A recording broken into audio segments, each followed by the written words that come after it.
Hi there, my name is Ron Pereira and I'd like to welcome you to this first overview module of this course focused on Hoshin planning, sometimes referred to as Hoshin Kanri or policy deployment. Now, by the end of this module, you'll know what Hoshin planning is, as well as why it's such a powerful approach to strategic planning and, more importantly, the effective deployment of a strategic plan. Now, additionally, by the end of this module, you'll know the basic steps to the Hoshin process. Now, throughout the rest of this course, we'll take you on a thorough journey through each of these steps, explaining exactly what to do, no matter your experience with lean manufacturing. Okay, so let's get started with a definition.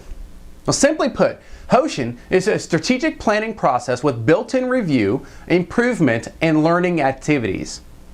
Now, the official phrase used to describe this style of strategic planning is Hoshin Kanri. And when we break this phrase apart, we learn that Hoshin means direction or policy, and Kanri means management. In other words, Hoshin Kanri is a management tool that helps keep the organization focused in the right direction. Now, throughout the rest of this course, we'll simply refer to the Hoshin Kanri process as Hoshin planning. So, that's what it is. Now, let's take a few moments to discuss a few of the benefits of Hoshin planning.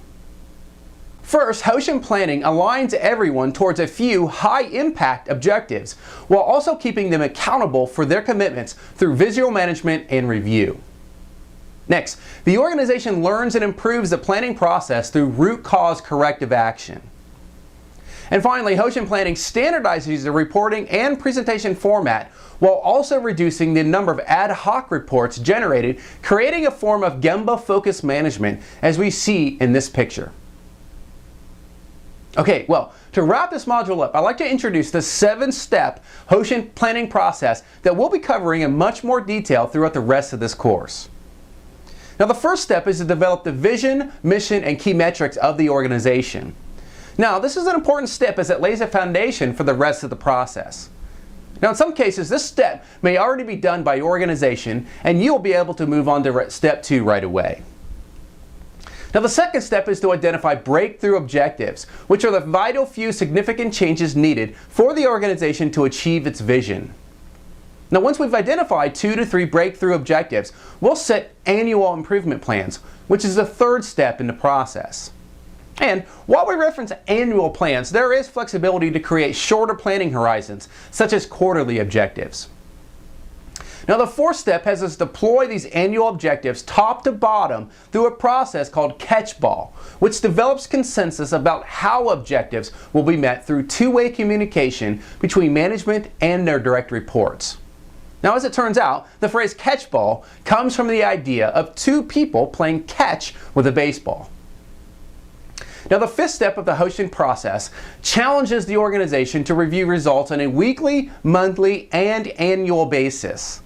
And to do this, the organization will utilize tools such as a bowling chart to monitor how things are going. Now, we'll see an example of a bowling chart here, which we'll cover in much more detail in coming modules.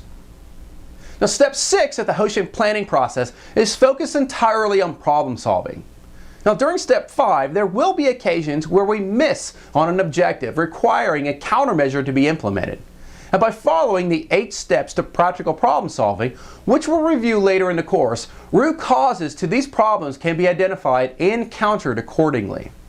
Now, it should be noted that there are fundamental similarities between Kaizen breakthroughs, problem solving, and Hoshin planning, since they all follow the plan, do, check, act process. And finally, step 7 of the Hoshin planning process is all about reflection and learning as we constantly seek to understand and grow from our daily work. All right, well, that wraps up this first overview module. Again, throughout the rest of this course, we'll be going on a much deeper dive into each of these 7 steps. Now, in our next module, we're going to get things started as we learn all about creating a mission statement for your organization. So, we'll speak to you soon.